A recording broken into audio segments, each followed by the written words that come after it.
High all Bigg Boss Malayalam season 7 കഴിഞ്ഞ ദിവസം അനുമോളുടെ ഒരു കിറ്റ് പോയിട്ടുണ്ടായിരുന്നു വാഷ്റൂമിലൊക്കെ ഉപയോഗിക്കുന്നത്. അത് ആര്യനാണ് എടുത്തതെന്നുള്ള കാര്യത്തിൽ അനുമോൾക്ക് നല്ല സംശയമുണ്ട്. അതിനെപ്പറ്റി ആര്യനോട് വഴക്കിടുന്നത് കാണിച്ചുകൊണ്ടാണ് എപ്പിസോഡ് തുടങ്ങുന്നത്. ആര്യൻ്റെ ടൂത്ത് ബ്രഷ് കാണാനില്ല. അതിനെപ്പറ്റി സംസാരിച്ച് ജിസയിലും അനുമോളും തമ്മിൽ കള്ളിവിളികൾ നടക്കുന്നു.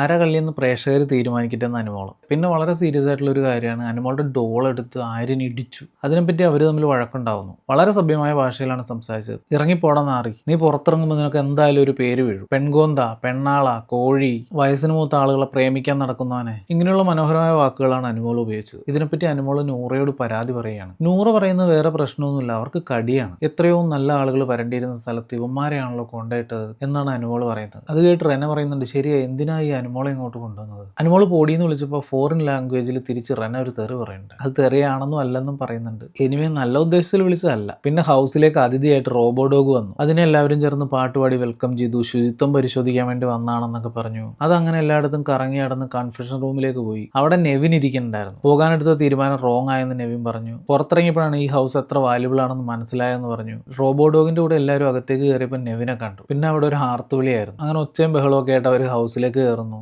നെവിന്റെ തിരിച്ചുവരവ് നൂറ ആദിലൊക്കെ കുറച്ചൊക്കെ പ്രതീക്ഷിച്ചിട്ടുണ്ടായിരുന്നു. പക്ഷെ ആള് വന്നപ്പോൾ ആദില ഉള്ളിൽ ഐസായി പുറമേ ചിരിച്ചുകൊണ്ട് നിൽക്കുന്നത് കാണാനുണ്ടായിരുന്നു. നെവിൻ അടുത്തേക്ക് വരുമ്പോൾ ആദിലയുടെ ചിരിയിൽ നമുക്കത് കാണാൻ പറ്റും. നൂറ, ആദില, അനുമോള് ഇവരുടെയൊക്കെ അടുത്ത് നിന്ന് നെവിന്റെ സ്റ്റൈലിൽ തന്നെ അവരെ ഹഗ് ചെയ്യാൻ നെവിൻ പ്രത്യേകം ശ്രദ്ധിച്ചു. നട്ടലുണ്ടോ എന്ന് ചോദിച്ച ആളാണ് ഈ ആദില. ഇപ്പൊ പൗഡർ റൂമിലിരുന്ന് പറയുന്നത്, ഇമോഷന്റെ പുറത്ത് എന്തെങ്കിലുമൊക്കെ പറഞ്ഞാൽ നട്ടലുണ്ടോ എന്നൊക്കെ ചോദിച്ചാൽ ഇറങ്ങിപ്പോകേണ്ട കാര്യമൊന്നുമില്ല, ഞാനാണ് ഇറങ്ങിപ്പോകില്ല, ഞാൻ അവിടെ തന്നെ ഇരുന്നേന്. നെവിൻ പോയി കഴിഞ്ഞിട്ട് ഇതൊന്നും അല്ല കേട്ടോ പറഞ്ഞത്. ചുരുക്കം പറഞ്ഞാൽ അങ്ങനെ ഒരു കാര്യം സംഭവിച്ചത് ഒരു ലോട്ടറി അടിച്ചാണെന്നാണ് അതിൽ പറഞ്ഞതിൽ നിന്ന് മനസ്സിലാവുന്നത്. ആര്യൻ അനുമോളുടെ കിറ്റ് എടുത്തെറിഞ്ഞു എന്ന് നെവിനോട് ആര്യം പറയുന്നത് സബ് ടൈറ്റിലോട് കൂടി ബിഗ് ബോസ് കാണിച്ചു. ദാറ്റ് മീൻസ് വീക്കെൻഡ് എപ്പിസോഡിൽ ലാലേട്ടൻ ആര്യനെ പിടിക്കുമെന്ന് ചുരുക്കം. നെവിനെ ഹൗസിലേക്ക് തിരിച്ചു കൊണ്ടുവന്നതിൽ ബിഗ് ബോസിനോടും പ്രേക്ഷകരോടും ഒക്കെ താങ്ക്സ് പറയുന്നു. എല്ലാവർക്കും ഡ്രസ്സ് കൊടുത്തതിൽ താങ്ക്സ് പറയുന്നു. അക്ബറിനും അപ്പാനിക്കും അവിടെ ഒരു മനുഷ്യനെ വിശ്വാസമില്ലെന്ന് പറയുന്നു. അപ്പാനി പറയുക, എന്തെങ്കിലും ചെയ്യുവാണെന്നുണ്ടെങ്കിൽ ഒന്ന് പറഞ്ഞിട്ട് ചെയ്യണ കളിയാ. നെവിൻ തമാശയ്ക്ക് അവരെ പിരിക്കുമെന്ന് പറഞ്ഞ കാര്യമാണ് ഇവരെടുത്ത് ഒരു കാരണമായിട്ട് പറഞ്ഞത്. അവർക്ക് ശരിക്കും ഒരു കാരണമൊന്നും ഉണ്ടായിരുന്നില്ല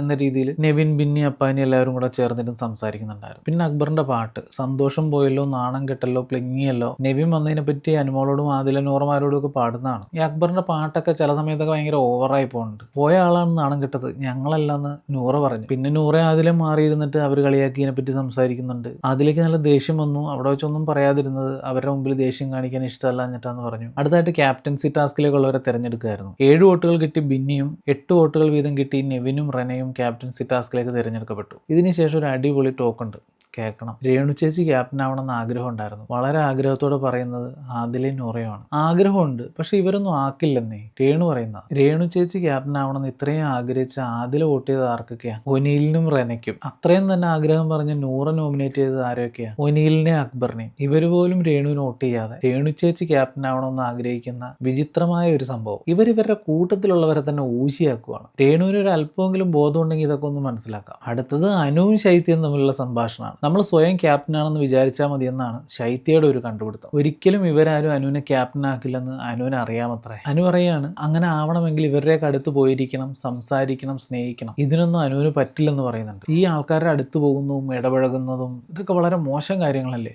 ചെയ്യരുത്. ലൈവിൽ ഇവർ സംസാരിച്ചൊരു കാര്യമാണ്. ലാസ്റ്റ് ക്യാപ്റ്റൻസി നോമിനേഷനിൽ എല്ലാവരും ശൈത്യയുടെ പേര് പറഞ്ഞിരുന്നു. ഇത്തവണ ഒരാൾ പോലും പറഞ്ഞില്ല. അനുമോൾ പറഞ്ഞു, ആളുകൾ ഇങ്ങനെയാണ്, എത്ര പെട്ടെന്നാണ് മാറുന്നത്, ഒരാൾ പോലും വോട്ട് ചെയ്തില്ല. എന്നിട്ട് ഈ കൂടെ നിൽക്കുന്ന അനുമോളാർക്ക് വോട്ട് ചെയ്തത്? രേണുവിനും ഒനീലിനും. ഇവർ പോലും കൂടെയുള്ളവർക്ക് വോട്ട് ചെയ്യാതെ ബാക്കിയുള്ളവരാരും ഞങ്ങൾക്ക് തന്നില്ല, ബാക്കിയുള്ളവർ ഞങ്ങളെ ക്യാപ്റ്റൻ ആക്കുന്നില്ല, ഞങ്ങൾക്കൊന്നും കിട്ടുന്നില്ലെന്ന് പറഞ്ഞ് കരഞ്ഞു കിടക്കുന്നതിന്റെ ലോജിക്ക് എന്താണ്? കൂടെയുള്ളവരെ പോലും സപ്പോർട്ട് ചെയ്യാത്ത ടീംസാണ്. നെക്സ്റ്റ് ജയിൽ നോമിനേഷൻ ആയിരുന്നു. 10 വോട്ടുകളുമായി അനീഷും 11 വോട്ടുകളുമായി അനുമോളും ഇത്തവണ ജയിലിലേക്ക് നോമിനേറ്റ് ചെയ്യപ്പെട്ടു. അനുമോളുടെ ഒരു പ്രധാന പരാതിയാണ്, ഈ ജിസയിൽ എന്ത് കാണിച്ചാലും ഇവിടെയുള്ള ആണുങ്ങൾ ആരും ചൂണ്ടിക്കാണിക്കാറില്ല. ശ്രദ്ധിച്ചിട്ടുണ്ടാ? അനുമോളുടെ കണ്ണ് സദാസമയവും ജിസേലിന്റെ പുറകെയാണ്. ആര്യനൊക്കെ വന്ന് കുണുങ്ങി സംസാരിക്കുന്നത് അനുമോൾക്ക് ഭയങ്കര ഇഷ്ടമാണ്. ആണുങ്ങളെല്ലാവരും അനുമോളുടെ പുറകെ വന്നെന്നാണ്. കഴിഞ്ഞ ദിവസം രാത്രി ഈ അഭിലാഷും ഷാനവാസൊക്കെ കൂടി എന്നപ്പോൾ അവരെ പോങ്ങാന്ന് വിളിച്ചിട്ട് പോകുന്നതാണ്. കുറച്ച് കഴിഞ്ഞപ്പോൾ തന്നെ അഭിലാഷ് അവിടെ ചെന്ന് അനുമോൾ ഭയങ്കര സുന്ദരിയാണെന്ന് എന്തോ പറഞ്ഞു. അതൊക്കെ കേൾക്കുമ്പോൾ എന്തൊരു സന്തോഷമാണ്. എല്ലാവർക്കും ഇപ്പൊ അഭിലാഷ് പറഞ്ഞ പോലെ സുന്ദരിയാണെന്ന് പോയി പറയാൻ പറ്റുമോ? അല്ലെങ്കിൽ ആരും പുറകെ നടക്കണ പോലെ അങ്ങനെ ചെന്ന് നടക്കാൻ പറ്റുമോ?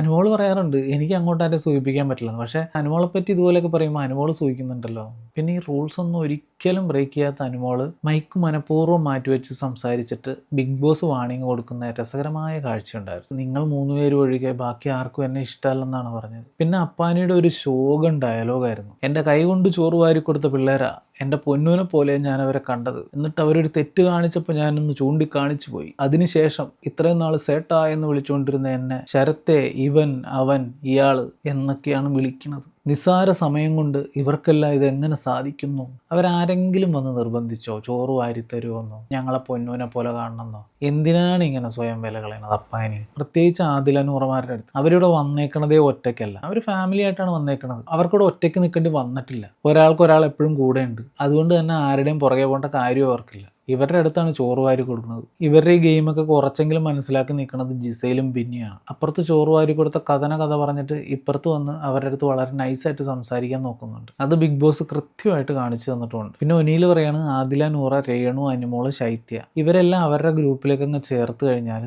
ഇപ്പുറത്തും 8 പേരായി, അപ്പുറത്തും 8 പേരായി. അതായത് ഗ്രൂപ്പില്ലാത്തവരുടെ ഗ്രൂപ്പ് ഒന്ന് വികസിപ്പിച്ചെടുക്കാമെന്ന് ചുരുക്കം. പിന്നെ എന്തിനാണെന്നറിയില്ല, ബിഗ് ബോസിന്റെ വക ഒരു ചായ സൽക്കാരം ഉണ്ടായിരുന്നു. പുറത്തൊരു ചായക്കടയൊക്കെ ഇട്ട് ഒരു പുള്ളിക്കാരൻ വന്ന് ചായയൊക്കെ ഉണ്ടാക്കി ഇവർക്ക് എല്ലാവർക്കും കൊടുക്കുന്നു, പലഹാരങ്ങൾ ഉണ്ടാക്കി കൊടുക്കുന്നു. എല്ലാവരും ഭയങ്കര ഹാപ്പി. പിന്നെ അനുമോളെ അനീഷിനെ ജയിലിലാക്കി. ലേലു അല്ലു അഴിച്ചുവിടു പ്ലീസ് എന്ന് സ്റ്റിക്കി നോട്ടിൽ എഴുതി ഒട്ടിക്കുക എന്നുള്ളതാണ് അവരുടെ ടാസ്ക്. വെളുപ്പിന് 4-5 മണി വരെ കണ്ടവരിന്ന് ചെയ്തു. ഇതിൻ്റെ ഇടയിൽ എന്താ ഉണ്ടായെന്ന് അറിയില്ല. അപ്പാനി അനുമോളുടെ ഡോളൊക്കെ വലിച്ചെറിയുന്നതൊക്കെ കാണിച്ചു. എൻ്റെ അപ്പാനി എന്തുട്ടായി കാണിക്കുന്നേ? ഈ അക്ബറിന്റെ പാട്ടൊക്കെ ചില സമയത്തൊക്കെ ഭയങ്കര ഓവറായി പോകുന്നുണ്ട്. അതുപോലെ തന്നെ ഈ അപ്പാനിയുടെ ഈ കാണിച്ചു കൂട്ടലൊക്കെ ഭയങ്കര ശോകമാണ്. ഇവരെപ്പോഴും ആ ഒരു ബുള്ളിങ് പരിപാടിയുടെ ലൂപ്പിലായിപ്പോയി. കാരണം ഈ അനുമോളെ കാണുമ്പോൾ എപ്പോഴും ഇങ്ങനെ പറഞ്ഞുകൊണ്ടേയിരിക്കും. അത് ഭയങ്കര അരോചകമായിട്ട് മാറുന്നുണ്ട്. അതെന്തായാലും അനുമോൾക്ക് ഗുണമായിട്ട് വരുള്ളൂ. എപ്പിസോഡിൽ കാണിച്ചില്ലായിരുന്നു, ലൈവിലും BB+ലും ഉണ്ട്. ജിസേലിന്റെ അമ്മയുടെ ചേച്ചി മരിച്ചുപോയി.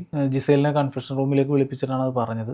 അമ്മയോട് എങ്ങനെയെങ്കിലും ഒന്ന് സംസാരിക്കണം, അമ്മ ഒറ്റയ്ക്കാണെന്ന് പറഞ്ഞു. ബിഗ് ബോസ് കുറച്ചു നേരം ട്രൈ ചെയ്തതിന് ശേഷം അമ്മയെ കണക്ട് ചെയ്ത് കൊടുത്തു, സംസാരിച്ചു. അങ്ങനെ വേറെ ആരും ഒന്നും ചെയ്യാനൊന്നുമില്ല, അമ്മ ഒറ്റയ്ക്കാണ്, അമ്മ ഇതെങ്ങനെ ഹാൻഡിൽ ചെയ്യുമെന്ന് അറിയില്ല എന്നൊക്കെ ജിസയിൽ പറയുന്നത് ഭയങ്കര ഒരു ബുദ്ധിമുട്ടുള്ളൊരു അവസ്ഥയാണ്. ഏതായാലും ചടങ്ങുകളൊക്കെ കഴിഞ്ഞ ദിവസം തന്നെ നടന്നായിരുന്നു. സാവകാശം പോയാൽ മതി എന്ന് ബിഗ് ബോസ് പറഞ്ഞു. കൺഫെഷൻ റൂമിന്റെ ആ ഒരു പുറത്തേക്ക് ഇറങ്ങി വീട്ടിലേക്ക് കയറാതെ മണിക്കൂറുകളോളം അവിടെ ഇരുന്ന് കരഞ്ഞു. പിന്നെ ആര്യനെ വിളിക്കാനെന്ന് പറഞ്ഞു. ആര്യൻ വന്നു, സംസാരിച്ചു. പക്ഷെ പുള്ളിക്കാരത്ത് ഇത് വീട്ടിൽ മറ്റാരോടും പറയാൻ നിന്നില്ല കേട്ടോ. നമ്മൾ കുറേ നാളായിട്ട് ബിഗ് ബോസ് കാണുന്നതാണല്ലോ. അപ്പം ഇങ്ങനെയൊക്കെ എന്തെങ്കിലും ഒരു കാര്യം വരുമ്പോൾ മിക്കവരും അത് ഹൗസിൽ സംസാരിച്ച് ഒരു കണ്ടന്റ് ആക്കി മാറ്റുകയാണ് പതിവ്. ഈ സ്റ്റോറി ടെല്ലിങ്ങിലൊക്കെ ചില കാര്യങ്ങളൊക്കെ പറയുമ്പോൾ ഭയങ്കര ഡ്രമാറ്റിക് ആയിട്ട് നമുക്ക് തോന്നിയിട്ടുണ്ട്. അങ്ങനെയുള്ളപ്പോൾ ഈ ഷോയിൽ നിൽക്കുമ്പോൾ അവരുടെ പേഴ്സണൽ ലൈഫിൽ നടന്ന അല്ലെങ്കിൽ ഇപ്പം നടന്നുകൊണ്ടിരിക്കുന്ന അത്രയും പെയിൻഫുൾ ആയിട്ടുള്ള ഒരു കാര്യം അവർ ഈ ഷോയിൽ ഒരു കണ്ടന്റ് ആക്കി മാറ്റണ്ട എന്നെടുത്ത തീരുമാനം എടുത്തു പറയാതിരിക്കാൻ പറ്റില്ല. ബിഗ് ബോസ് പറഞ്ഞതുപോലെ ആവശ്യത്തിന് സമയം എടുത്ത് അകത്തിരുന്ന് അവർ ഓക്കെ ആയിട്ടാണ് പുറത്തേക്ക് ഇറങ്ങിയത്. പുറത്തിറങ്ങിയതിന് ശേഷം നേരെ പോയി കിച്ചണിൽ ജോയിൻ ചെയ്യുകയാണ് ചെയ്തത്. ആകെ ഇതിനെപ്പറ്റി അറിഞ്ഞത് ആര്യം മാത്രമാണ്, മറ്റാരും അവിടെ അറിഞ്ഞിട്ടില്ല. ഇത്രയൊക്കെയാണ് മൊത്തത്തിൽ നടന്നത്. ബാക്കിയുള്ള വിശേഷങ്ങളുമായിട്ട് പിന്നീട് കാണാം. താങ്ക്